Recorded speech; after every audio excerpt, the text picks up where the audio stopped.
Welcome to The Gap, where it's our mission to bridge the gap between training and on-field performance. I'm Brett Hart, owner of Hitman Performance. And I'm Dan Labadia, the owner of Jack Javelin. Hope you guys enjoy the show. Dylan, welcome to the show. You've been blowing up on social media, and I originally saw you on TikTok, which is funny, and I wanted to save this for the show.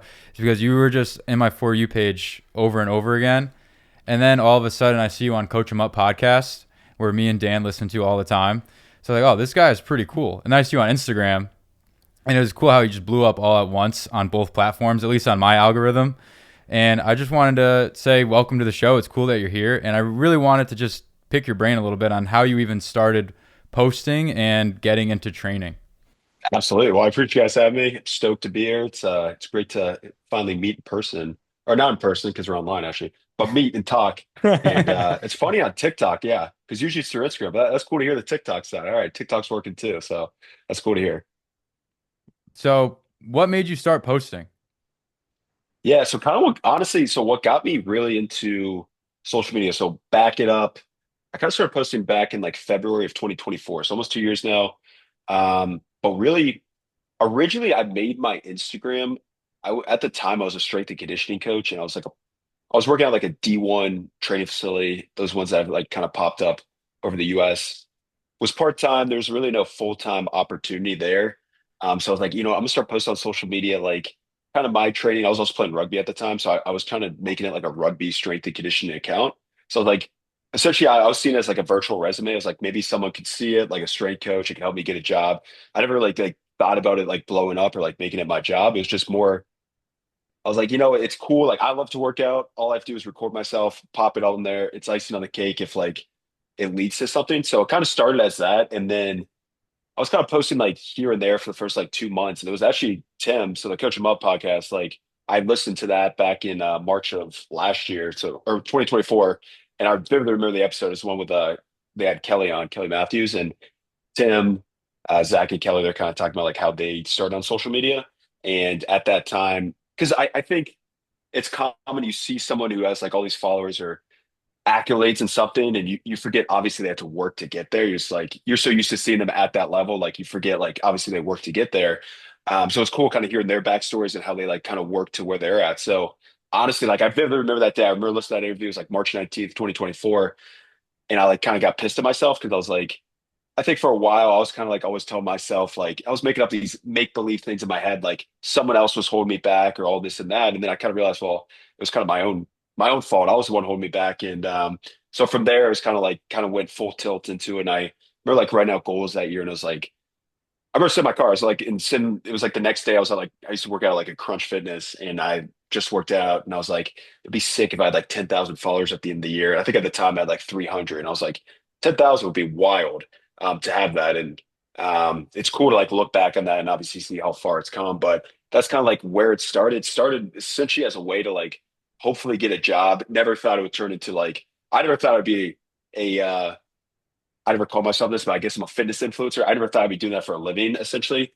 Um, that's been super cool, and it's I guess it's through like watching others and kind of like it's always nice to like see people come through like the same background and kind of how they got to where they are. So it was kind of motivating to do that. And yeah, throughout the last like I guess almost 2 years, kind of just slowly grown it. And I think I've kind of got I always say I've gotten lucky. I think the algorithm for some reason was on my side early on, and I've kind of just rode that wave since. And The algorithm yeah, likes handsome.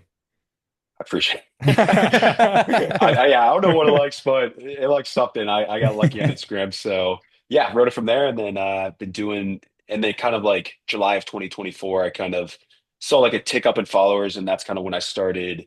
I stepped away from like coaching in person, and I was like, I'm gonna start trying to sell programs online and do that. And since then, I've kind of been doing that full time. Yeah, that's actually a pretty crazy story to hear from my end as well, because I had a very similar situation with the Coach 'em Up podcast. I was listening to the Range of Strength episode, and he had said something about javelin throwers, and that's my whole thing is I own a javelin training business. And so I had basically clipped the video and kind of documented what he said about javelin throwers and documented our training. Then he reached out and then invited me to Canada to train with him and film a YouTube video. So I went and did that with Range of Strength. And while I was on the plane going to Range of Strength to train with him and film this YouTube video, I was listening to that same podcast with Kelly on the Coach 'em Up podcast. And she had talked about how on her programs, all of her videos were done with a voiceover. So it was basically like she was walking you through each and every movement. And I had just developed my javelin training app like 4 months prior to this. And I had done like 500 videos or whatever. And I'm listening to that podcast on the way to go see Range of Strength. And I'm like, I'm doing it wrong. I got to do all 500 videos over again. So, like, right when I got back from that trip with Range of Strength, I just grinded for like 6 weeks and redid all 500 videos and did them with voiceovers That's because of fun. Okay, that that's sweet. Yeah. podcast. Yeah. Also, the Jack Javelin name's sweet. I saw that earlier and I was like, anytime you throw Oh, jacked in anything, it just yeah, dude. Yo, guess yeah. who Yeah, came up with it? Tell him who came up yeah, with the Brett name. came up with it. Yeah. Oh, was your Yeah. name? Okay. Yeah. Well, that was That's because, sick. dude, Yeah. well, it's funny because, like, when I was listening to your episode with them and you were saying how you were like, dude, I got to have Jacked in the name somehow. Yeah. And I'm like, dude, I completely agree. Yeah. It just sounds cool. Like jacked is just yeah, it's just a cool word, I guess. Yeah. Goes well Dude, with anything. going with the personal brand, as you said, just writing down your goals, listening to things, blowing up. There seems to be some type of prerequisite as a person in order to actually do this either full time or make this a living or actually make this successful. Because I don't know what your algorithm looks like, but on my end, everyone is trying to be that fitness influencer almost before they do any work. It's almost like they're skipping a bunch of steps and they're going straight to online programming and online coaching because there's everyone's making boatloads of money over there somehow. Everyone's making 10K on Instagram. It's crazy. But peel that back a little bit. What is something that someone needs to do as just a person first in order to make those requirements to be an online coach?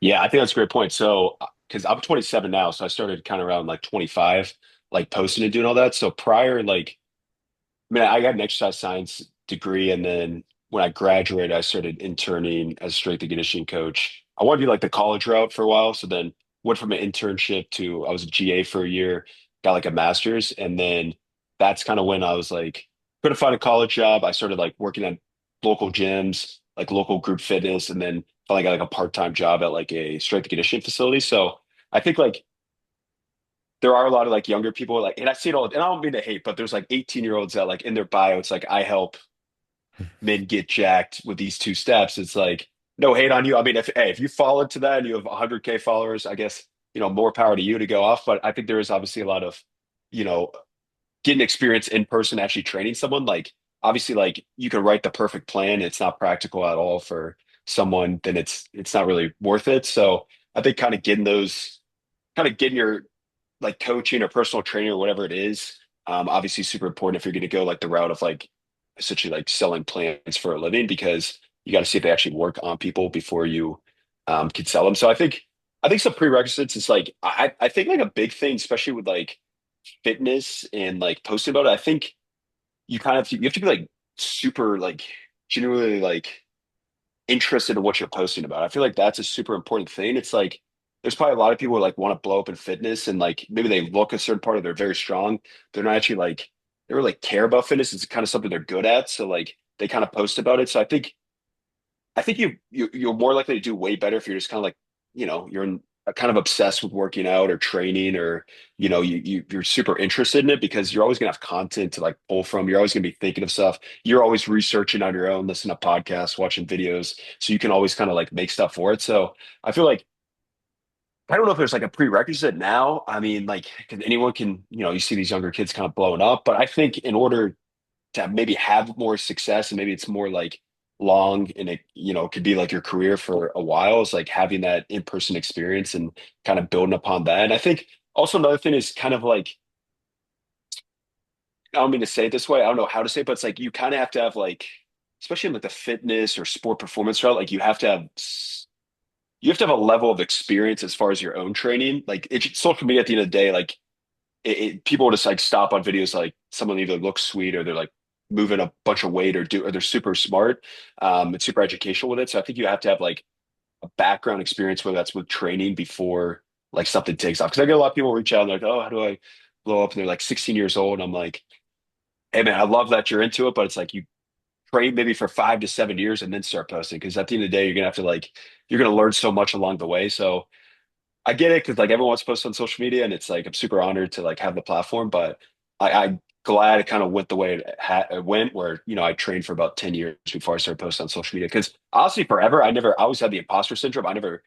I still kind of have it, but I'm like I never thought anyone would follow me because in my head I'm still like a beginner because I'm looking at these people who've been training for 20, 30, 40 years or like super strong, super jacked, super educational, and it's like there's no way I can compete with that. So I think the value in like getting some hands-on experience, maybe some education, or just like, getting years of training under your belt is kind of a part of it.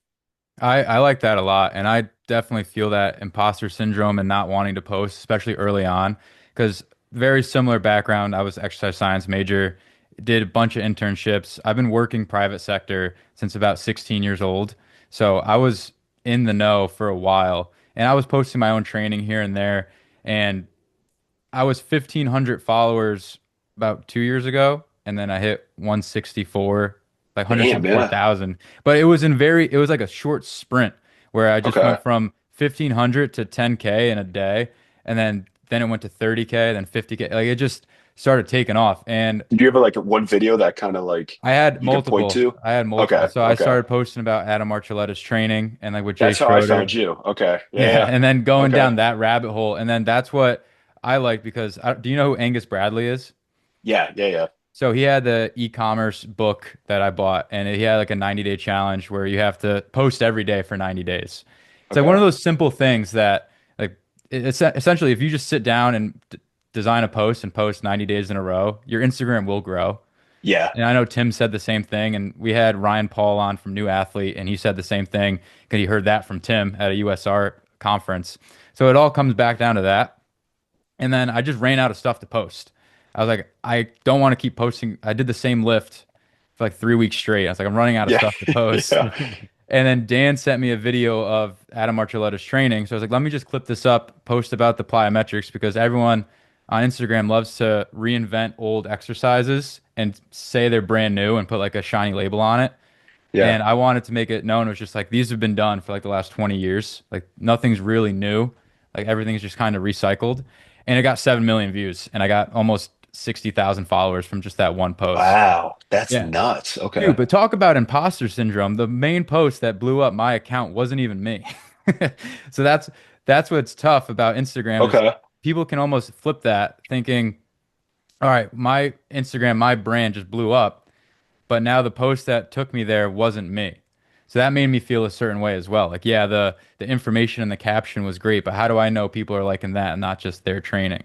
So that has been a tough thing to kind of wrap their head around. Do you have any thoughts on that? Like people that might get, because I feel like I got lucky, but I did do a lot of work to get up to there and then now post my own training and getting that and then having those get likes and engagement. That's cool. That feels like more rewarding than just posting old school athletes.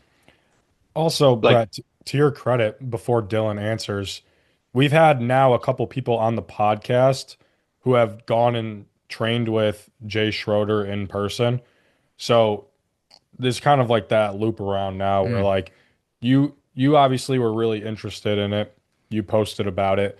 Now people that have gone and trained with these quote unquote legends in person are now coming on our podcast, which I think that's a pretty cool full circle moment. But Dylan, you could share your thoughts. yeah, kind of like on an imposter syndrome and like kind of the early days Yeah, yeah, yeah. like that. Yeah, dude, honestly, like it's funny to think about it. Like I never thought I'd do what I do because like I was so in my head.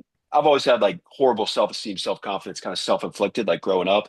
I can remember back when I was like a kid, like I wouldn't call myself like a football player or a basketball player because I was never as good as like the all-stars. So like I felt like I was an athlete. So it goes back to that, but it kind of like ties into it because when I first started posting or like thought about posting it, I thought for like maybe years about it, but it was always like, no, you have nothing to provide, you're always looking out. You compare yourself to other people. And it's like, well, you're not as strong as him. You don't look like him, or you're not as smart as him, and stuff like that. And it's like, what are people really going to take about it? And I think, obviously, like, because I have a lot of people reach out. I think the most common question is like, how do I overcome like that fear of starting, because that's the hardest part. Once you start, like it's easy from there. You break through and start. And I think it is the hardest part to kind of get over that. But I think in social media, a lot of people like they think everyone's going to see something at once and like judge them. First off, I think, at least from my experience, I don't know from you, I get, I mean, I get a lot of negative stuff, but I get far more positive stuff from people. I get to, go on podcasts like this or meet people, and you get a lot of supportive people. So I think, especially if you're posting about something you're passionate about early on, like, if you're posting about fitness or strength and conditioning, whatever it is, like, I'm sure the people that closest to you know how passionate you are about it. So they're probably going to support you with it. So I think that's like a big thing is like overcoming, like, obviously imposter syndrome and, um, kind of starting off because it is easy to compare yourself to others. And I was doing that forever. And that's kind of like what prolonged me for so long. But like once I started posting, it's like, again, like it's all about consistency and like training that muscle. It's like every day I post, it was like kind of a reminder. It's like, all right, I got something to provide. I got something to provide. I got something to provide. And I felt like if I were to just post one day and forgot for like 2 days, and I would have kept overthinking it. Because I remember the early days, like making YouTube videos, like I would still get so nervous when I would make a video on like in front of a camera or like posting it. I'm like, maybe I shouldn't post this one. Like no one wants to listen to me talk or this and that. And it's like not a skill, but it's like it's so easy but so hard to like press the upload button or not do it. Like you could easily not do it, and I don't know, maybe I wouldn't be here, but um I think it's like overcoming that and getting out of your own head. I mean, it's hard, like it really is, especially if you like kind of suffer with like that self-esteem and that imposter syndrome and compare yourself to others. But like I think everyone's got something to provide, like, and I think you just got to believe that. And even if you're just posting your training or something like that, everyone does stuff differently and thinks differently or looks differently or performs differently. So, yeah, I will say like the imposter syndrome was definitely there, even for the first like year. It's still kind of there now, but it's definitely gone away as of like, I guess, seeing the growth. And I think it's like getting the feedback from other people like I respect in fields that I've like looked up to, like hearing back from them, like, oh, I love your stuff, or like getting to meet people in person. So, yeah, early on it's probably the toughest, like building it. But once you get like that ball rolling and you're kind of like you gain that confidence, kind of understand what you want to post, and I think from there it's like it's just a matter of time as long as you kind of stay consistent with it. One thing that stands out to me about your content is I see a lot of times the bodybuilders are all about the aesthetics, right? They have the HD camera, the exposure's down, they're shirtless, they're ripped. And then a lot of times the strength coaches, it's all about the information and it's all about the exercise science. And I think what you've done really well is you've blended the two where you're showcasing the sprints, the plyos, the power cleans, but then you're also having the bodybuilding side of things and really high quality videos. Was that like intentional for you, or is that just how in your mind you just it just made sense to do it that way? Well, I appreciate that, but that's funny. That's a good point. So when I first started off, I was like, again, kind of like that strength and conditioning, more informational stuff. I wasn't really posting my training. It was more just like more educational based stuff. And then because I can vividly point to a video that like where I first started the growth, I was sprinting and I was doing switches. Like I was doing single switches, double switches, and triple switches. It was like a 10-second video. It was like May, so my shirt was off. And that was the first video, like at the time I had like 400 followers. It started like it got like 500,000 views.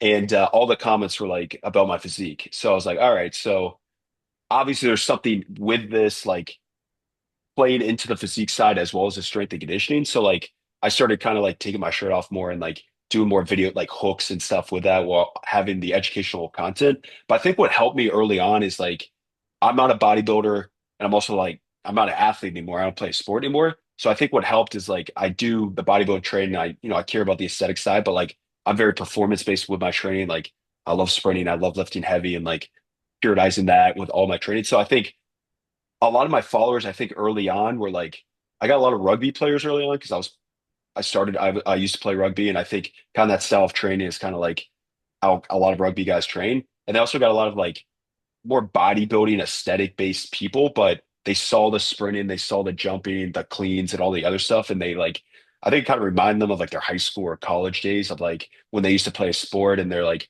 because a lot of comments early on was like, man, I've been sprinting in years, like it's refreshing to see this, like everyone's kind of posting the same stuff. So I think the big part, like early on, I think what helped was blending the two and like kind of showing the aesthetic side, but like I think bodybuilding training's fun, but it's not like I don't really train that way. I mean, I incorporate elements of it, but like showing you can do like athletic stuff, you can lift heavy, but you also can care about your physique and the way you look. So incorporating those two, I think, especially like that is what like helped my account early on. I think also helped with like starting my online business too, because at the time, like a lot of people were like, that's kind of why I started writing my first plans is because people were like, well, I have a bodybuilding background. I've only done powerlifting or bodybuilding. It's like, how do I start sprinting? How do I incorporate sprints in my training? How do I start adding jumps in my training? Like, how do I progress my squats, bench, deadlift? So I think naturally I started a training team and then I started selling plans on that. And I think that kind of helped early on is like showing like I'm by no means a great sprinter or like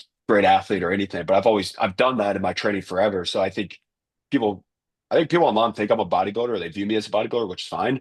But it's like it was good early on because they viewed me as that, but I was doing other styles of training that to us is so familiar. Like that's how we all train. But like on social media, it's still like kind of niche to train that way. So I think that kind of helped with it. Are you thinking about competing in Apex at all? Oh yeah, yeah. I want to do the first one. I want to do the one in April. But are you guys thinking of it? As soon as I'm back, I would have a much better time frame for when my hip is because I don't want to go there and just fucking put up zeros on everything. Like I would never want to go into a competition where I don't feel like I can be competitive. Like if I'm gonna do it, I want to feel like I could win it. If I'm gonna be That's why the I didn't do the Yeah, first one because I just didn't feel like I was ready for it. if I'm gonna be the 49th out of the 50th guy there, like what's the point? I was like, yeah, it'd be cool to see everybody, but I was like, I want to go there and actually put up some numbers. Yeah. Yeah, I would love to. For me, being a javelin coach, the spring and the summer is pretty out of the question for me. So if they do any in the fall or the winter, I would definitely put it on my calendar and train for it. Yeah, I think it's awesome. I think there's potential to blow up. It would be cool to see it. Yeah, we gotta get that high rocks out of Yeah, there. yeah. I didn't. High Rock stands for was it hybrid rock star? What? That's what the term. That's the shortened term. No, I Just learned that made the other it's day. I all was like, made what? up. It's Because I saw someone was like, if you do High Rock, start saying it with your chest, like the full name. high, And it's like, yeah, it's like hybrid hybrid rock rock star. star. So That's yeah. crazy. uh talking about hybrid training. We see it now kind of popping up where the conditioning piece is an element of Apex that we just talked about of just running a mile. But then we also have to sprint, we also have to jump, we also have to lift. And then everyone thinks that if they just do bodybuilding and run a couple miles, they're like a hybrid athlete. What is your definition of the hybrid athlete? Like in your world, what would you say that would be? Yeah, that's a good question. I think by definition, I think it's someone who's like any given notice, like if you were to tell me tomorrow, like you're able to go run a mile if you have to, or run a couple miles, you're able to go sprint, you're able to go jump, you're able to go lift heavy. I think it's someone who's like, has like a concurrent training model, like maybe not all the times of the year you're doing every aspect of it, but you're able to have a good conditioning base, you're able to be strong, you're able to sprint and jump. So I think it's just kind of training all the qualities. Like I always think back, like maybe it's I'm biased towards it because I played rugby, but like I feel like elite rugby players are just like freak athletes because the game demands like you have to have really good conditioning, good aerobic system, but also you have to be big, strong, and powerful. So I think it's kind of like a blend of the two where it's like you can lift heavy, but you can also do like technical stuff. You can sprint, you can jump, and then obviously like the conditioning piece to it, like you're able to kind of at least run a mile or do some component of it. Cause like I guess like most people see hybrid as like doing long endurance events, which I think is awesome, which is cool. I really have no interest in that, but I think as long as you're able to do basic conditioning, like you can, run a mile at like a pretty good pace, or you can do other stuff, you can hold your own while like being able to lift heavy and sprint and jump is kind of my definition of it. I guess it's more kind of geared towards like a power athlete, but like having some conditioning aspect in there. Dylan, do you know who Nate Ebner is? Dude, I love Nate. I'm a huge Pats fan, so yeah, Ebner. Yeah, dude, I was gonna say that. I was like, dude, that was like my first introductory to rugby was Nate Ebner because I was like, young kid growing up in New England.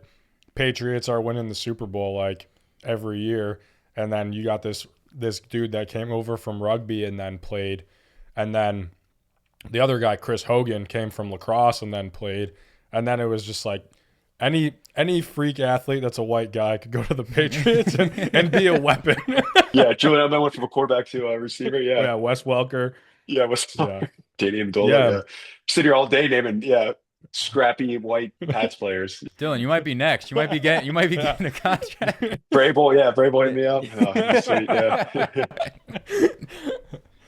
yeah. Going to that conditioning piece that you were talking about, I did see that you kind of switched your conditioning modalities, going from more of the high intensity intervals with the air bike or however you do it, now going closer more towards that zone 2 side, longer duration, not as high intensity, but still getting some type of cardiovascular output. And that's honestly my preferred way of doing conditioning because I could just put the phone up and watch a TV show and not have to breathe too heavy during it. What made you decide to do that switch, and have you noticed big differences between the two?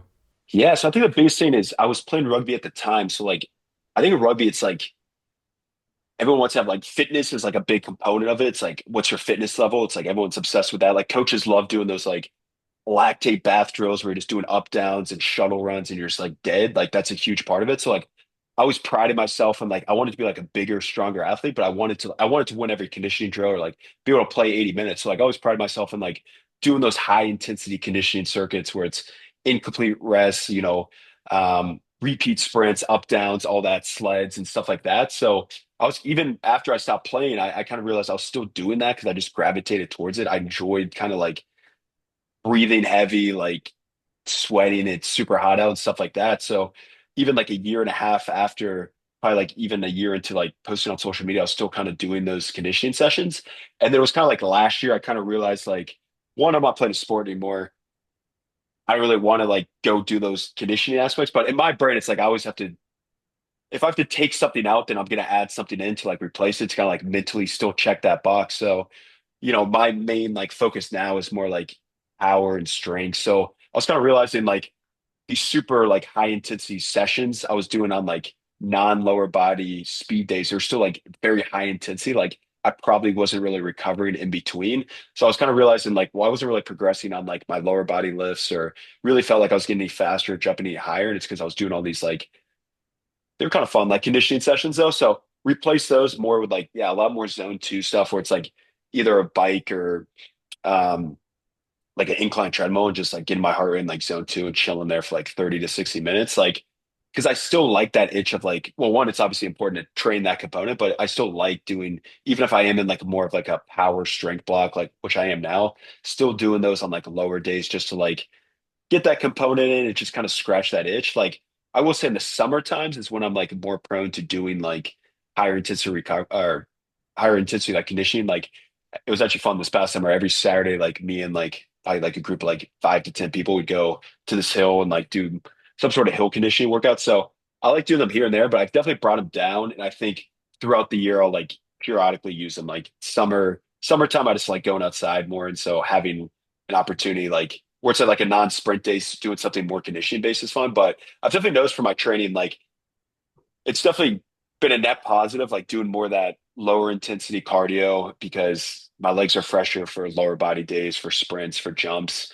I'm definitely progressing more in my lifts because I think I have a tendency, like obviously, you want to train hard every day, but like I remember back then I'd plateau so much. And I was like, oh, why am I plateauing? Well, bro, you're 6 days of the week, you're going all out every single day because you're doing these conditioning. So I think having to take a step back, kind of look at like, all right, I haven't progressed much over the last couple months. Like, what's the reasoning?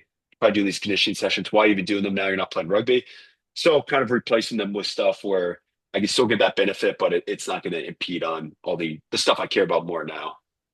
With the recovery, what else are you doing? Are you just resting now or The sleep, honestly, sleep? I get asked that a lot. I'm lucky. I don't know. Like I can just knock out. Like I sleep like 8 to 10 hours now. But like I've never been a big recovery modality. Actually, I was for a little bit when I used to play rugby. I remember we'd have rugby matches on Saturdays, and then Sundays I would be like, I would almost stress more on those days because I'd be like, oh, I got to do all these recovery modalities. I got to go to a pool and like move around in that. I got to do hot cold. I got to put on compression garments. I got to like stretch, and I would end up spending like 3 to 4 hours like doing all these recovery things. But I would end up like finding I was like stressing so much about it and it's like, well, the whole point of like recovery is to like decrease the stress.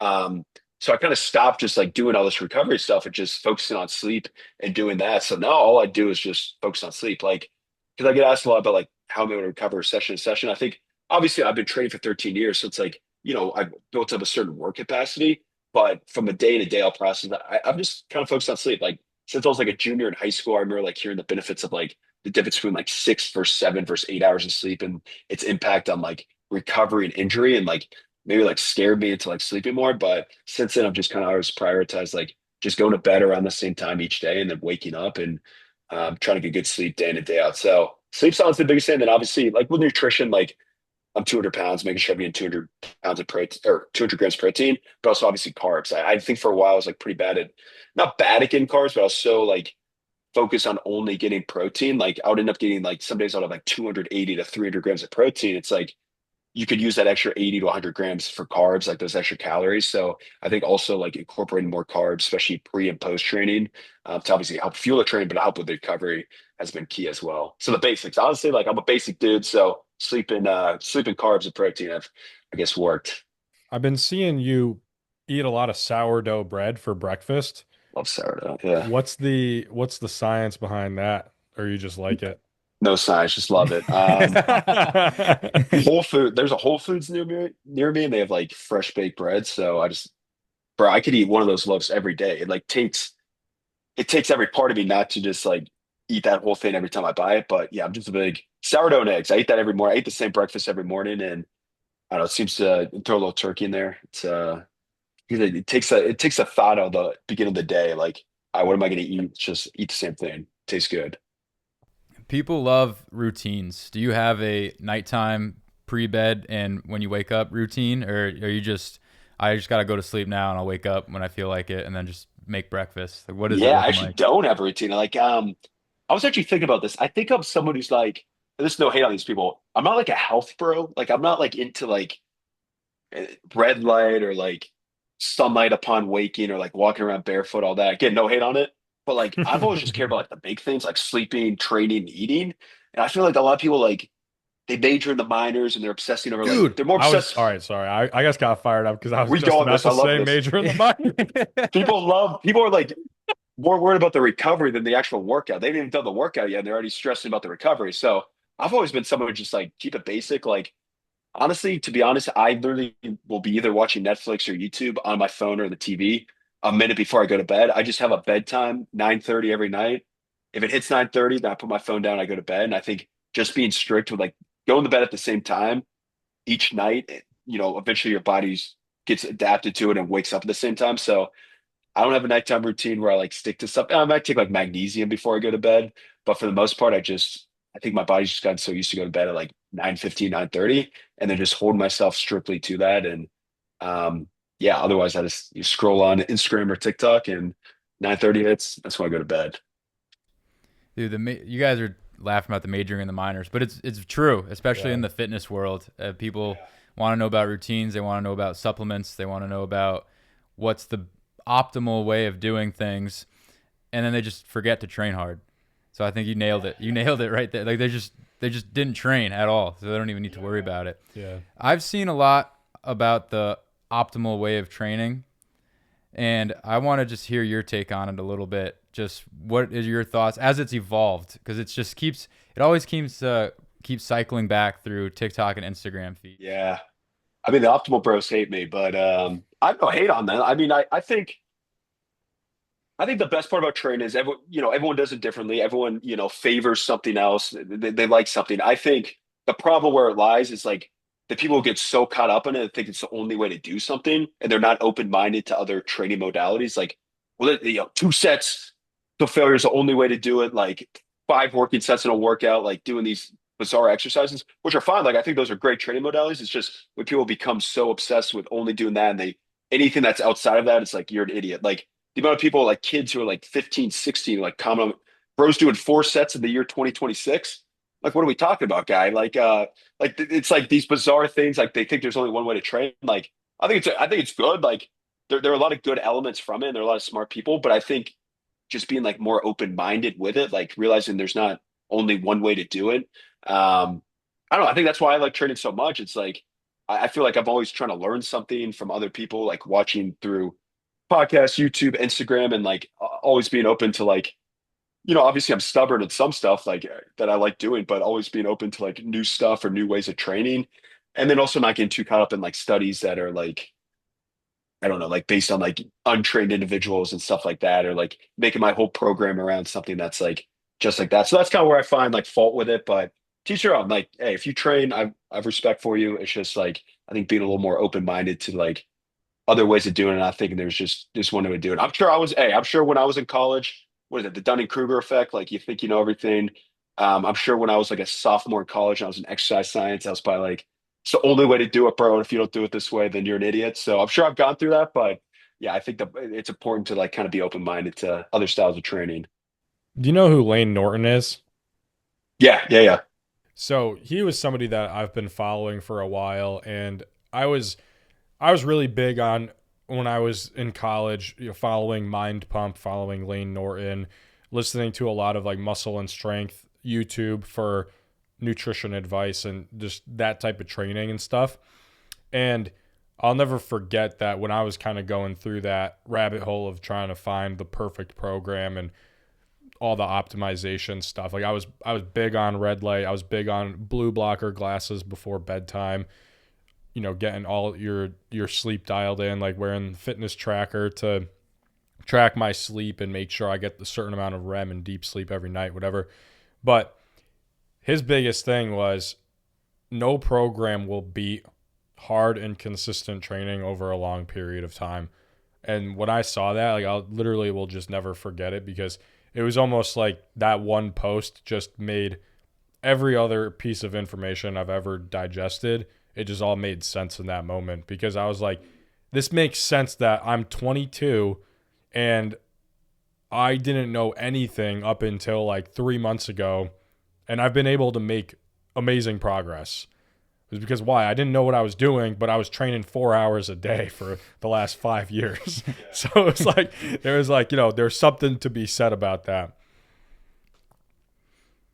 How often are you training? Are you training every day? Train and for how long too?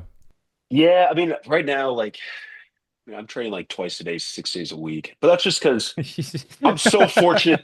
I'm so Yeah. fortunate to do this as a living. And it's like, Mm. I feel guilty if I weren't training that much because, like, it's a dream to do what I do. I know there's a lot of other people who would love to do what I do. So it's almost like I feel like I got to perform. Like, also, the more I train, the more videos I can make, the more content I can make, obviously, for my job. But it's also like, I mean, I just love working out. So it's like, I try to find ways, again, like with the conditioning, it's like, because I don't know, for some reason in my head, it's like, all right, you got to train twice a day. So I'm always going to lift. It's like if I could throw in like abs or conditioning or like stuff like that in there, I enjoy that. So generally most days are like 2.5, 3 hours, but like I try to do like a high-low model where I'm at least somewhat smart day to day, and not Somewhat like smart. destroying myself every day because it's pretty easy to do. Because I always get asked, like people always like I like a higher volume approach. It's really just because now I have the freedom of I have the time to do it. So it's like I've kind of been experimenting with it over the last like year, 2 years. But I think I've also from when I started training when I was like 13, I think even at that time, like high volume was kind of a thing. So I think I just started with a higher volume approach, and then I've just throughout the 12 years, like my work capacity has increased. So like I think I'm able to withstand more. I mean, I do know like I could probably take more rest and probably make better gains, like which is funny to say out loud. It's like, well, why don't you do that? You're an idiot.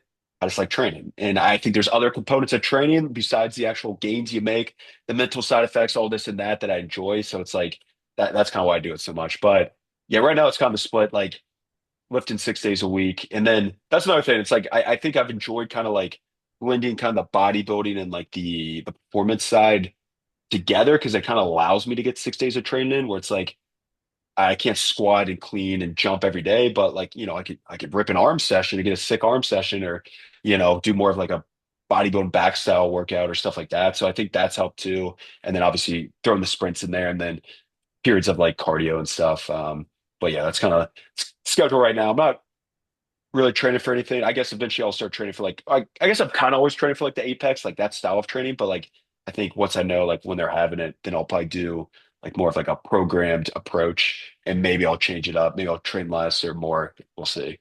Get that Joe Padula program. Yeah, yeah, Oh, yeah. shout out I was Joe. looking at it. That's a nice program. Joe, Blaine McConnell, I think, just made one. I think so did Will Vertel. Yeah, yeah. They got you got competing programs. I think I've run a program from I know I've run two of Will's plans before and then one of Blaine's plans. which are awesome. I still reference them all the time for my own stuff. I bought all of Will's, I'm pretty sure. Yeah. Big The Haas, Haas. yeah. Yeah, big Haas. Well, talk about your programs a little bit because I know you got a couple out there, and one I really was curious about was your couch to combine one. But you have a couple that I see you post on your story all the time, so feel free to just dish out as much info on them as you want. Yeah, so I started, yeah, I've like, I have 6 plans now. So like my main plan's like power jacked. I guess that's like the term I made. That was kind of like the first plan I made going back to when I started content. It was like a plan. It was essentially like a rugby strength, or not rugby. It was like a general strength and conditioning plan that accompanied sprinting, jumping with lifting. Because at the time, a lot of people like sort of follow me, like, how do I start sprinting and jumping? So that's kind of like my main plan. They have like a 4 day version of that because that's a 6 day version. It's a little aggressive. So I made a 4 day version. I think that's actually been a good thing too, as I've grown on social media. And I always try to be cognizant of this. I realize how fortunate I am to train. Also, I'm 27. I'm single. I got no kids. So like, I'm trying to be more mindful of like, there are a lot of adults who follow me who have real jobs who can only train for 45 minutes a day. So I think I've adapted some of my programs to that. So I have like three other plans, like winter's coming, jacked. Jacked is more of like a bodybuilding style plan. Like my name's a very basic. Jacked's a bodybuilding style plan. Athletics, like a field-based strength and conditioning plan. Winter is coming, it's just a cool name, but it's more of like a power building plan. So I got stuff like that. And they're all vary in like length. But the Couch to Combine one, that was a fun one to make because that goes back to the beginning. It's like I was getting a lot of people asking like how do I start incorporating sprints? And like I remember I was posting my sprint workouts at the time. And like, I've been sprinting for like 8, 9 years now. So like obviously I've worked up to a certain extent.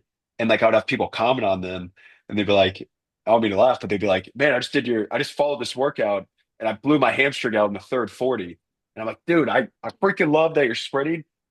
So I please don't do these workouts. Like I started sort of like preferencing them in the comments, like this is just my training. So then I started making like, and I was commenting so much because people were asking me so many times in DMs. I was sending me like huge long paragraphs of like how to start sprinting, like how to incorporate it. So I finally made that PDF version. Essentially, it's like the whole goal of it is like to go from not sprinting to like the 12th week to be able to run like a 40-yard dash and not pull a hamstring. So like a combined 40-yard dash. So it builds up like volumes over time. Like I'm a big fan of tempo runs. Like I did a ton of tempo runs for years, and I got that from man. I always butchers his name at the time was Rugby Strength Coach. I think it's Kier when I'm flat, but he had a Mm. plan.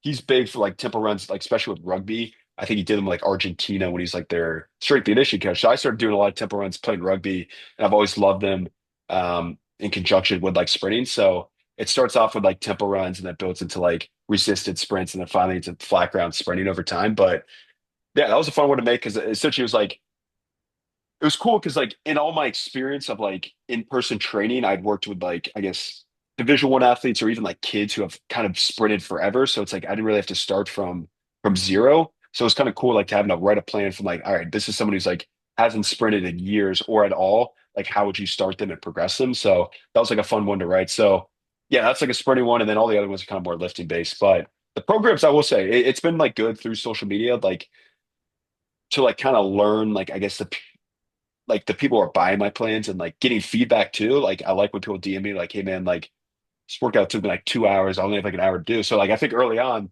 I was giving them almost like my training. Um, and then obviously having to like evolve with that. I think another thing is like the posts I post on Instagram, like my workouts, like that's not like well, my plans look somewhat like that. Like they take elements of it. They're obviously not that heavy with volume and they're, a little smarter thought out as most people have real responsibilities. So I think it's actually been good, like obviously having that real life experience as well as like kind of evolving on social media and like kind of seeing other people's plans and like what I like taking like elements of that and making 8 week progressions with it. Do you offer one-on-one like custom programming for some people? I used to when I first started, and then I've kind of gone away from that as now I just do the 8 week plans. I do have like subscription teams like on Trainer Heroic, which I love doing because like, you obviously have a community in that. But yeah, I kind of moved to I like the one-on-one custom program, but like I get so obsessed with a program. It's like I'm glad I have my 6 plans now because they take me, I mean, I'm sure like everyone, like you obsess with the little things, like they took me so long to write. So like I was doing these custom plans, I was like taking forever to write them. I was like, I'm gonna try to move away from that. So eventually, yeah, I've just gone towards like the 8 week and the subscription teams. Yeah, no, that makes sense. I mean, I just know that obviously like getting feedback from people is huge and it's important to evolve because actually our podcast producer over here, was the first person that ever ran my program now 3 years ago, my original Strong and Mobile program, back when it was just called Jack the Javelin, actually. But yeah, it's always good to get like, that feedback and see, all right, I need to come up with like a different one. Cause I've done that too, of like, now I'll have kids that I work with that I have like a beginner program that's like 3 days a week, full body. That's very basic, right? Because that original program was exactly like you said. It was how I trained in college, and it took you 2 hours. Yeah. I mean, that's the best way to do it, though, and I think that's a really cool testament to say and reflect back on. All right, this is my training, but obviously it's not going to work for everyone. And I think that goes back to your open-mindedness as a coach and like seeing things on Instagram that a lot of it is context dependent on the person and the athlete and like what they're doing. You've gotten a lot of hate on social media, and I think that might be a big thing of people not wanting to post because of that. What's a good reframe for you to look into that and try to be like, all right, I do have success, but in the human mind, one negative can completely wash away 100 positives. Yeah, yeah. It's funny because like I've gotten used to it, but then recently, like my YouTube's starting to grow more, and I post not my long form. Long form people are very nice because I think if you watch long form content, you actually like the person. But like I started posting my reels as shorts on YouTube, and I'm getting all the comments I used to get when I first started Instagram, which is obvious. It's always like the steroid accusations and stuff. Which at the end of the day, it's a compliment, I guess. So like, but it gets frustrating sometimes when people are like they're just like you can't even argue with them. Like nothing you're gonna say is gonna change their mind back. So it's like sometimes I remember I would waste my breath. I would type something out and I'll be like, no, you can't say that. I just wouldn't do it. It's like I've gotten used to like, just not respond that. The only time I will is like this bothers me is like when someone like tries to speak for me. Like, 'cause I got a lot of kids who comment on my stuff and they're like, hey man, like is this, possible naturally to do this? And like I always comment back, but yeah, I'm natural. Like I've been trading for 12 years, doing this and that. And then someone will comment before me, like, no, he's totally on something like this and that. Like that's when I'll comment back because like, well, now like this person's actually interested. And like I get people are genuinely asking, like, which is I guess still a compliment, but like they want to know, like I get on social media. So yeah, early on it's annoying. You got to get used to it. But like obviously at the end of the day, it's a compliment. It's like who really cares about some random person you don't know what they're thinking about you? Because at the end of the day, like it's funny. You could get 100 positive comments and one negative, and that one negative is what you think about.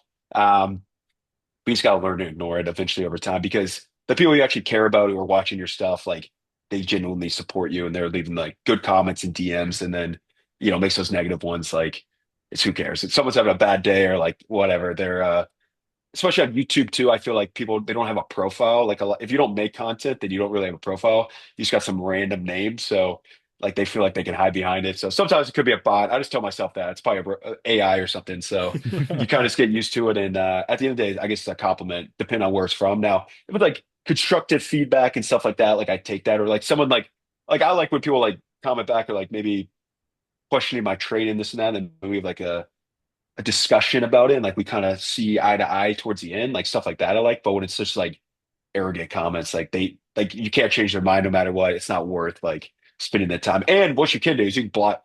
I probably blocked hundreds of people on Instagram just because like they'll keep coming back and they'll keep coming back. I'm like, dude, like you're obsessed with me now. It's like Yeah. I'm just gonna block you. So yeah, you kind of get used to it. But I will say like there's a lot more positivity out there than negativity, especially if you're first starting off. Like I think starting off, like most people are like they see like your vision and they want to support you with that. So honestly, a good sign that you're growing on social media is when you get the negative. That means the Mhm. video's doing well, you're starting to grow. So like obviously other people are seeing it. So I think once you get that, if you're at that point, then like just remind yourself, like, hey, like just don't even see them as real people. Like that's how I see it. It's like there's like they're not there. Like focus on the positive. YouTube is crazy, the shorts, and every time Oh I yeah, post a YouTube video, Shorts is sometimes hilarious. Yeah. it's two different platforms. Oh YouTube yeah, yeah. and It's YouTube wild. Shorts are two completely different ones. Every long form video I've ever made, nothing but positive comments. A short takes off, it is nothing but negative. This guy doesn't know how to work out. This is stupid. And it's always on just like a really basic exercise too. It's nothing like even crazy, but they just hate on it. But with YouTube, I've been seeing a lot more strength coaches do this and kind of going away from the short form style of things on Instagram and TikTok, and kind of giving them a longer form platform to speak their mind, have a little bit more conversation and a little bit more explanation as to what you're doing. How's that been helpful for your career and then your development just as a coach? Yeah, I love YouTube. Like it's funny when I think back when I first started working out, like back in 2013, I started lifting. It was kind of like the beginning of like fitness influencers, but especially people like filming themselves working out. So I remember watching all those people like growing up, like back in high school.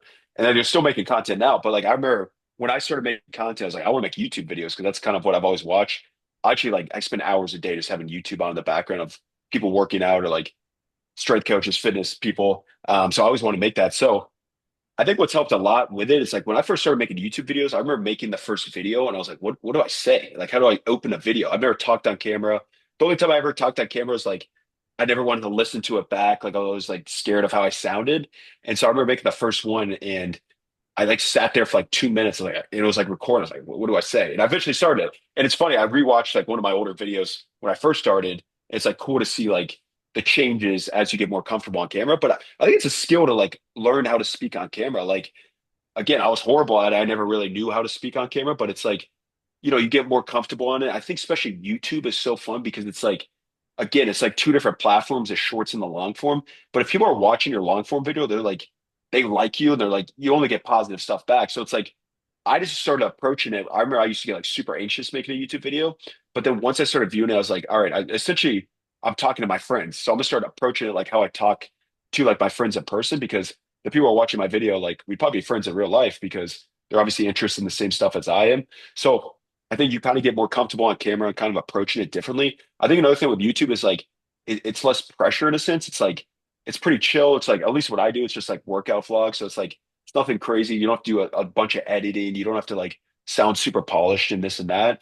And then people can watch your content, actually see if they, what your personality is like, if they actually kind of like you and stuff like that. So I think, especially with like the fitness side, it's like I like to think of it like I post like Instagram reels and it's like, condensed version of my training. But if you're like interested in it, you can come to YouTube and watch the full video, like 30 minutes of me doing a leg day and like kind of my thought process behind it or like how I kind of watch YouTube. I kind of have them in the background and like I kind of like the chill aspect of like someone just working out, answering questions. And then, maybe you're watching it and like I always think a good YouTube video is if like you can take something from it, like maybe someone's doing a certain exercise and they give you a little cue that you never thought of before, and you're like, oh, that's something I could take from it. So I think always trying to like provide a little bit of value, but also like on it, like you don't like it can just be chill enough as you just working out and like talking. And I think a lot of people like that. So I think YouTube has been something like I try to post like 3 to 4 times a week on there, just like growing that and being consistent with that. Cause I think it's a lot harder to grow with the long form videos because like get 1,000 views on a long form video like it's probably the equivalent to like 100,000 on a short like it Hmm. probably means a little more too because you have people actually like genuinely watching you. So long form content's definitely been something I've always watched and that's what I consume the most of and I think that's kind of like what motivated me to start posting is like watching other people make YouTube videos and I'm sure we all people we watch on YouTube like on a daily basis and I did a podcast with John Heck and we were kind of talking about this and he was like essentially like people watching on YouTube it's almost like a Netflix show for them so they almost like view you as a character or like they're kind of like a fan of you in a sense because they're like spending time 20 to 30 minutes like watching you and so like they're kind of invested in your life because we're kind of talking about like over posting and stuff like that. And I feel like you can't really over post. Like if someone genuinely likes you, they're interested in what you post. Like I think Sam Sulek's like a perfect example. Like dude posts like every single day, and like I watch his videos all the time, and it's like I get excited to watch him because he's a cool dude.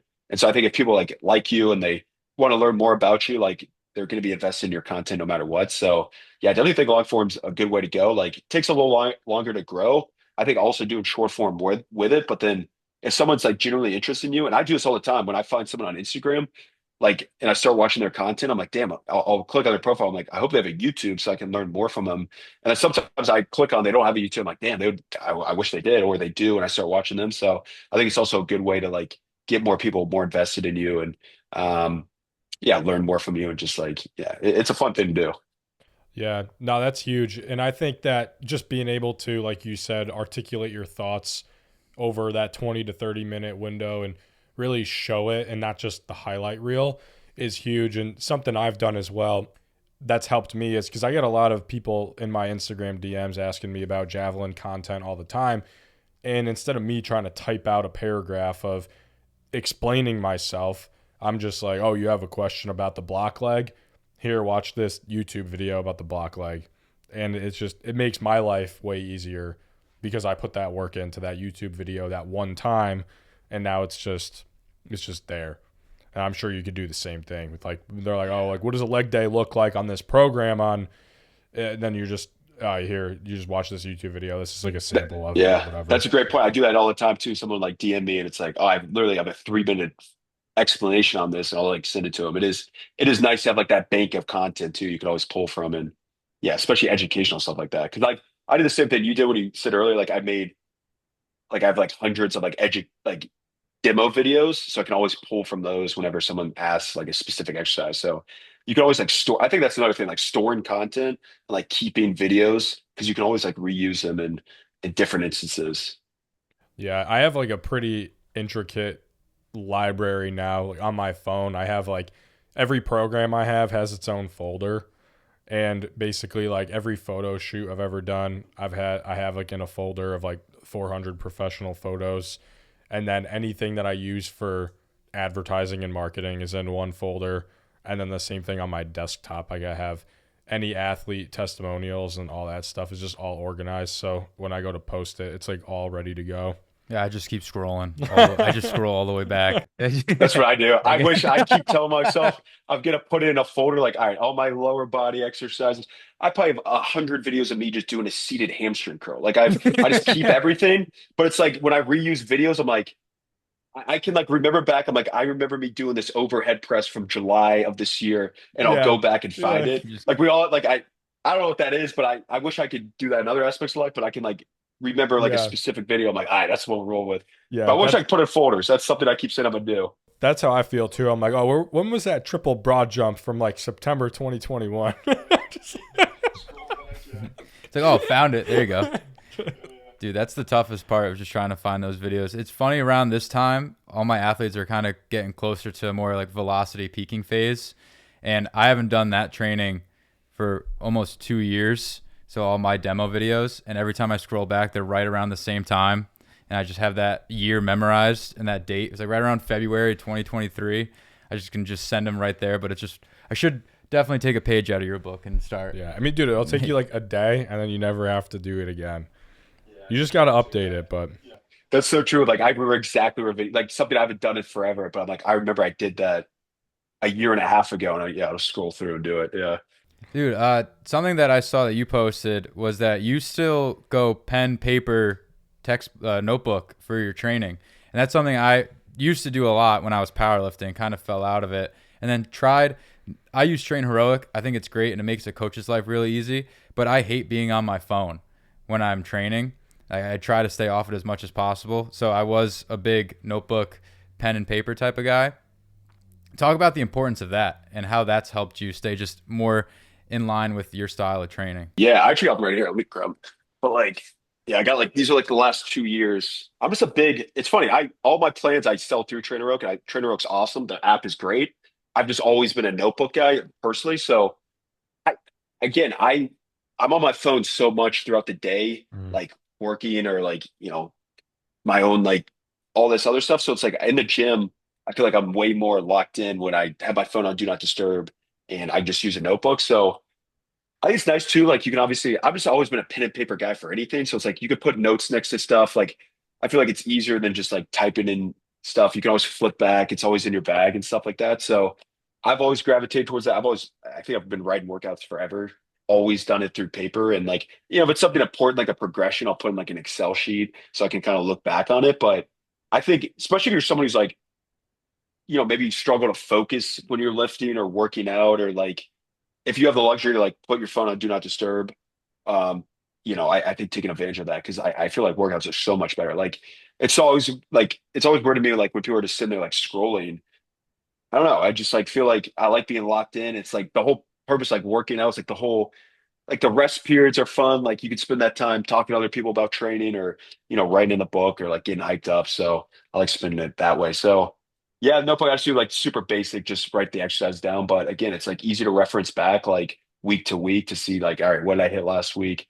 Also, you put little notes in there like, oh, I missed this rep because my front rack gave out or something like that. And they're just kind of nice to have. It's like a little like it kind of like I don't know, kind of fires you up about training. It gets like all tattered and beaten up, and it kind of is like, all right, yeah, it's gritty. It's gritty. So I like doing it that way. Do you feel when you first started filming your lifts that the filming took away from the workout? It's real quick. Honestly, I don't think so because I think when I started, and I think I'm still in this mind frame, I've never been someone like I'm never gonna make these cinematic videos. Like I think people do that. They're sick. They're awesome. I just don't like. I never want like. Obviously, I film for a living now, but like I never want anything to take away from the training. So I'm not gonna spend like 10 minutes like trying to like get this perfect angle.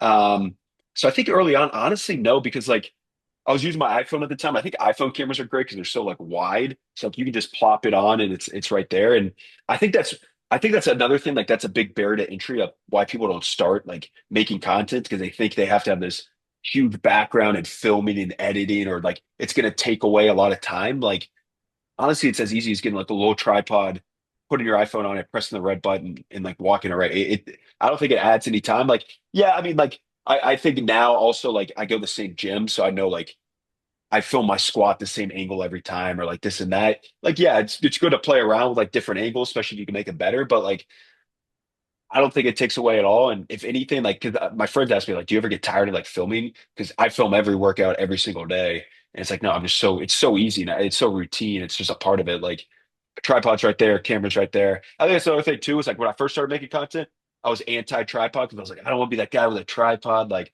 I would set my phone up on like the water bottle so no one would see it. And it was like the moment once I like brought a tripod, it was like just a game changer. So once you embrace it, it's like, it's so easy to have it. And I think like the people who, like hate on people who make content, like there it doesn't get in the way at all. Like obviously you be mindful of other people in the gym. It's not like you're taking up two machines with it, but like it's very discreet. Like you can have a little corner. It makes it so much easier. So highly recommend like a tripod or just like kind of overcoming that fear of like filming in a gym. But yeah, I feel like it doesn't take away. Maybe obviously I've gotten used to it, but I think it's just so routine with it. I think I also approach it too. It's like I get to film myself lifting, like something I love doing. So it's like it's kind of like fun to me. Yeah, I feel like it's always going to be cringe until you make it and you're like, yeah, well, if this was your full-time job, you'd have a tripod in the gym too. Yeah, If Do you film all of your workouts on a camera and then trim it up? Like you just do all long form and then trim it up, or like how do you do it? so I actually mostly shoot in vertical because I mean, depending if I'm making an Instagram, if I'm making a YouTube video that day, then I'll do everything in like the horizontal and then just trim it up for Instagram as well. But for the most part, I always do it vertical. And I have like a Sony A6700, and Sony has this app that's like super easy. You just get like a cord, plug it to your phone, and you can download it right away. So I'll literally finish lifting, take me like 5 minutes to download it to my phone. Obviously, it takes up a lot of space, so I have to like constantly like I think I have like 5 terabytes of iCloud now from like videos. Like you just have to constantly like um back that up. But for the most part, it's super easy. Like and honestly, like you don't even need a camera. Like I started with an iPhone and for the first year I used an iPhone. I probably still could use an iPhone. It's just like I kind of went towards a camera just because like one, I want to use my phone less in the gym. And two, I was like, I think naturally you kind of like feel like you want to evolve and like give your audience a better, like, more a visual, I guess, like Instagram and YouTube. So I kind of evolved to a camera and then slowly like added lenses. But um yeah, it's a pretty easy process. And like it is nice because it makes it like look good. But someone's told me this and like I think it's pretty true. It's like I think somebody who like actually likes your content, they don't really care like the quality of it. I mean, I think it can help like get people in, but at the end of the day, like the information or what you're providing is give me the most important aspect. Like you got the fanciest camera in the world, and if you make bad videos or there's no like nothing you're getting out of it, then it doesn't really matter. So I think that's another thing like people get caught up in like think they have to have a camera. You got a phone, you got a camera right there. That's a perfect way to do it. Dude, you just blew my mind with that Sony app, that one that you could just plug right into the phone. Yeah. Do you have a Sony? I have it. Yeah, we Like have I three in this room right never, now. Really? but it's It's such a a pain. creators app. It's Yeah, awesome. dude, it was just such a pain in the ass to get from the disc to the computer, then the computer to edit it the right way, and then put that back to my phone. And it was like just like that couple step process made me bag it and just use my phone anyways. Yeah, that's funny. My friend was doing the same thing. He was like, dude, I have to download to my laptop and then my phone. I was like, bro, you just go there. And he was like, I remember he was like, dude, that was like a life changer. Dude, Because it's just Dan just wrote it down right now because Yeah. that is a life yeah, it's called changer. the Sony Creators app, and it's awesome. You just plug it in, you download it right away, and it takes like it also takes way quicker than through a laptop too, like downloading it. Because like all of like yeah, I get like 40 minutes of content downloaded in like 10 minutes on my phone, and it's just right there. So yeah, highly recommend.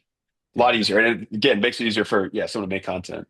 That's huge. Dropping nuggets right now. that was a big nugget right at hour 5. Yeah, my computer always sounded like it was gonna blow up every time I plugged it in. Yeah. I don't know how old your laptop is, but it starts making that like a jet taking off. uh, Pretty much to wrap it up, this is a question I heard someone ask Chris Bumstead. I forgot what podcast he was on, but I thought it'd be sick to ask you. Top 10 all-time exercises. If you could only have 10 exercises to use, what would they be? Chris Williamson asked this to Sam Sulek. Oh, it was Chris to Sam? Yeah. I no, well, Someone he's asked done Chris it to. Bumstead the He same did see question, though. bomb. I think he does it on. It's a modern wisdom thing. Whenever he's like a bodybuilder on, he does Okay, it. so he's asked I've both. watched a lot of them. Yeah, some of them would get like very unique exercise, and I like it. Mine are kind of boring because like I'm a compound guy, but we'll get into it. So, are you guys giving your 10 too, or just me? If we agree or disagree, we'll add in. But Okay, okay, you do okay. your full 10, So and then we I can start. imagine it's like yeah, I only have 10 exercises I can ever do for the rest of my life. So obviously a lot of them may be compound lifts, but some are kind of fun lifts that I like doing. So I'm gonna go back squat, high bar back squat. It's my favorite lower body lift. Absolutely love it. Probably my favorite lift ever. So high bar back squat. Second's gonna be a dip. I love weighted dips. I think over the last like year, there's been some I've been like really progressing in and like loading heavier and seeing the benefits of that have been nice. Also, like a dip is, I mean, everyone obviously upper body squat, but like I think a lot of times people like just see it as like a tricep isolation or something they do at the end of an exercise, but like the amount of chest, front delt, it's the ultimate pushing exercise. So a dip will go in there. Huge barbell RDL guy. I love a good barbell RDL, loading those up. I actually like I didn't deadlift for years. And I remember when I first started training, everyone, at least in 2013, everyone was like anti-conventional deadlift. So I really never deadlifted up until like 2 years ago, but I always RDL'd. And so like now as I'm deadlifting, like I pretty much RDL the same I can deadlift, but RDL is great for hamstrings, glutes. Absolutely love it. Feel like you can load it super heavy. It's pretty safe, pretty easy to do. Another upper body we'll go back to overhead press, standing barbell overhead press. Absolutely love. I think it's I love bench press. Feel like bench press gets a lot of hate, but I feel like if I had to choose one of the two, I'd go overhead press just because it's just fun, like pushing, hoisting weight over your head. Just feels cool. You throw two plates up on that. You throw a plate up on that. You feel good. So just a good exercise to do. Builds delts, builds all that, builds some willpower too. Another willpower builder. My favorite, least favorite unilateral exercise. I love a dumbbell Bulgarian split squat. So two dumbbells, elevate the front foot a little bit. Needed some unilateral work in there, but I mean nothing I feel more in my quads than a dumbbell Bulgarian split squat. So I absolutely love that. Super easy to load.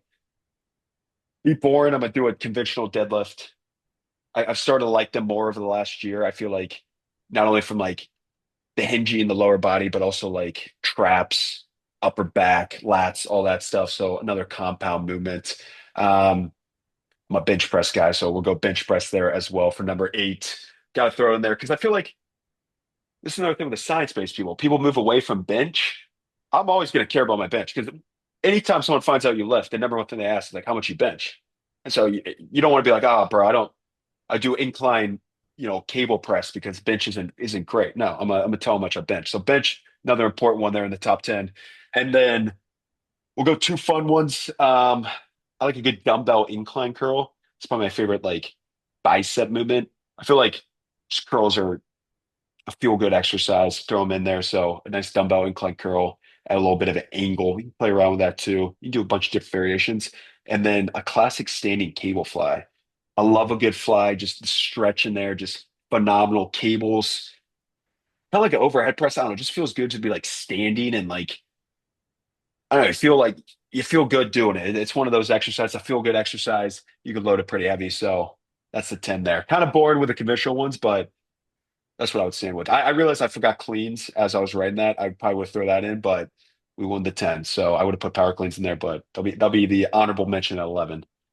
Nice. Yeah, I love that. I know Brett hates power cleans, so I he'll do. he'll be out of that one. But no, I mean I love it, and I love how you only had one machine in there for the most part, because that's pretty much right. Like that was only it was cable flies, and that was it. Yeah.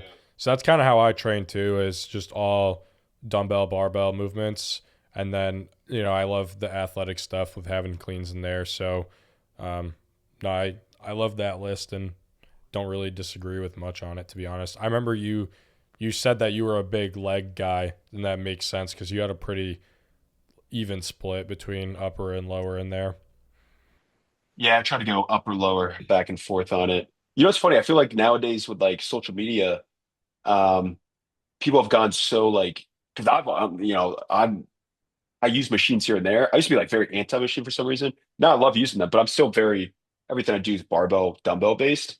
But like it's almost on social media, like people have gone so like machine based that like my best content is like the videos where it's just like do these 6 exercises to get strong. And it's like back squat, overhead press, dip. It's like super basic stuff that like honestly I'm making these videos. I'm like, this is like too basic. There's no way people don't know this, but like those are the ones that always do really well. Cause I feel like it's almost like major in the, like people have gone away from the basics to like kind of like they think they got to do something new. And it's like almost like this simplicity of stuff is like some people like aren't seen as much on social media. So it's kind of interesting. So I always try to preach the basics because like it's what works. Mm. Yeah, we have very similar lists. Definitely would never put power clean in my top 10. I'm just not an Olympic lifting guy. I've never got into it. You got to clean 225 before you die, though. You have to. There you go. I Yeah. can reverse muscle curl it and look like a high school football player and just get it up and then Starfish it. Yeah. yeah, Yeah. and then and then drop it on my throat when I fall back. Yeah.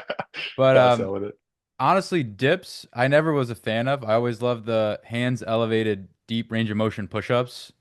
Seen those a lot recently. I used to do those a lot, but I've seen a lot of people doing the belt now. Oh, I've never seen the belt. I've always just done weighted vest.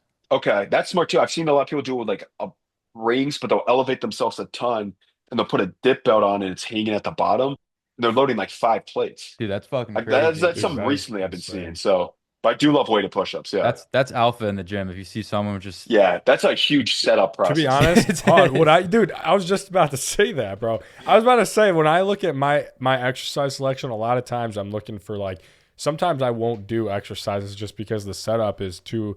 I don't want to deal with it. Hey, I love Hatfield Bulgarian split squats, but like setting that up takes me like 10 minutes. It's like at that point, I'm like, You got I'm to already warm up pissed. I got again. to do that exercise, and then you got to set it up. Yeah. That was like Nordic hamstring curls. If you didn't have anyone to hold you, getting a barbell in the rack, loaded up the barbell, and then getting the pad. It's like I'm just gonna go to do the seated hamstring curl. It's the same shit as I'm. And then one I didn't hear you say chin ups. I'm a Oh, I forgot pull-ups. Yeah, yeah. I have it written down. I didn't say it. Wow. Yeah, I would take out definitely dumbbell incline curl, but pull-ups. I literally wrote Yeah, it down. I skipped right over it. I'm a huge pull-up guy. chin I love. ups. Do you got? Yeah, I'm wondering. Okay, do you guys prefer a chin-up grip, neutral grip, pull-up grip? What's your 45. go-to? So like there's neutral, and then you bring your hands in this That's way. my favorite on earth. It's the No, best one. Yeah, no gym I've gone to since I like GA'd has one of those. So I always either have to go overhand or underhand, but like that semi-supinated is the greatest grip Yeah. on earth. It it's just like the feels so easy curl. good. It's like an easy curl bar. Yeah, it just feels so good It on feels the yeah. Well, I always felt like I could do way more pull-ups with that variation as Yeah. well. Like I feel like I don't get fatigued as much with my grip strength and my biceps. So Yeah, I've done my heaviest pull-up on back grip as opposed to all the other ones. Yeah, I Yeah, miss that grip. I'm my trying to most think. my most common pull-up is probably a scap pull-up because I do a lot of skin the cats. Do you know what skin the cats are?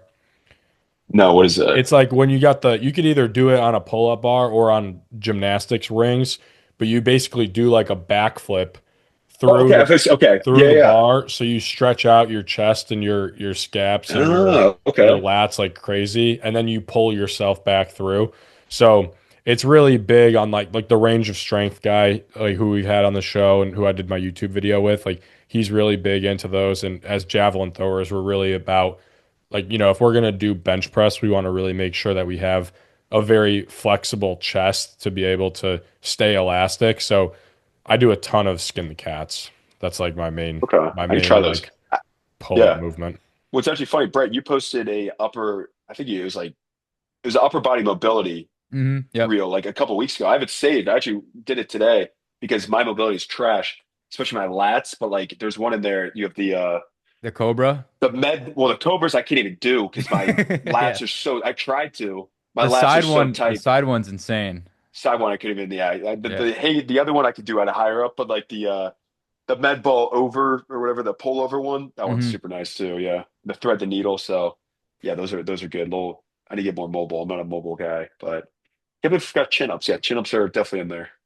Chin-ups are the best. Talk about that mobility a little bit, because I see that knee keeps flaring up a little bit. Are you trying to use the mobility to help take a little bit of stress off it? I think I've realized my lack of mobility over the last like year. I've gotten so tight. I mean, I've always been very tight. I remember in high school, like we would do like the quad stretch during football. And I could never grab my quad. So I've always been very immobile. And there's a period in college, my whole freshman year, I would stretch every single night in foam roll. I was probably pretty decently limber. I also used to do the limber 11 all the time. If you ever seen that, the Joe DeFranco one, I used to be like obsessed with that. But recently, I haven't done mobility in years. Now, like when I warm up, I'll do some sort of like activation mobility for lower and upper, but I started doing more. I've recently noticed like my shoulder mobility is horrible because my lats are so tight. My front rack has always been something, especially my clean, my catch that has held me back so much where like I'll power clean the weight, but I'll be dropping into a full clean and then I'll lose it. Or on front squats, like if I'm doing anything above 5 reps, eventually my front rack's gonna give out. So it's more been to like get my lats a little looser, kind of work on that. And I just feel like I've been lucky as far as injuries. Like I've just had like little flare ups, but like getting like with the training volume and everything, it's like just like, addressing other stuff. Like eventually, like I don't want someone to catch up to me. And mostly because I've noticed like some exercises, squats, front squats, for example, like my hip mobility, I'm not going to get as deep as I want to. So just incorporating more like active mobility exercises, like weighted stuff in there just to like open that up a little bit. Really started like 2 weeks ago. So we're in the beginning processes, but hopefully it'll pay off. Add into the train a little bit. Yeah, add in that side cobra, dude. Been the best lat stretch I think I've I, ever I felt. need to work to it. I like tried to release myself and I was like, my shoulder's gonna pop out. So I want to do it though. I like that one. Yeah. Dylan, that was great. I think to wrap us up, we just had the new year. It's a new year, new you. All right, 2026. What are some goals you have coming up this year that you're excited to share? Yeah. Honestly, I really want to compete in more stuff. Like we talked about the Apex. I think all of 2024, 2025, I've just kind of been training, which I love to do. But I think it'll be fun to like challenge myself a little bit with something. So I'd love to do an Apex this year, have something to like kind of train specifically for. Um, yeah, I've always thought maybe a bodybuilding show. I don't know. Maybe that's years away. Maybe this year. I don't know. It's something that would be cool to do. But I think just competing in more stuff, like trying to do something like that, would be fun. As far as like like I also realized I was looking back on my goals. I wrote January 1st, 2025, all my strength goals, and I didn't hit any of them in the past year. So I was kind of frustrated. So I rewrote them out. I'm like, all right, this year we got to hit them. So I want to hit like this is a random one I made, but like the 1,000 pound club with my squat and dip combined. So like those two totals, like I think right now I'm at like 960. So adding like 40 pounds to the total. Something like that would be cool just because those are my two favorite exercises. So that, and then I think another big training goal is getting a little faster because I've definitely gotten slower.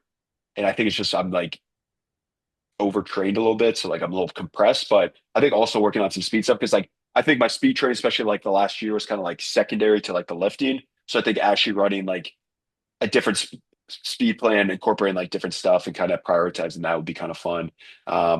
Yeah, just like enjoying training, I guess, having fun with it, continue to grow on social media, continue to do cool stuff like that. But yeah, for the most part.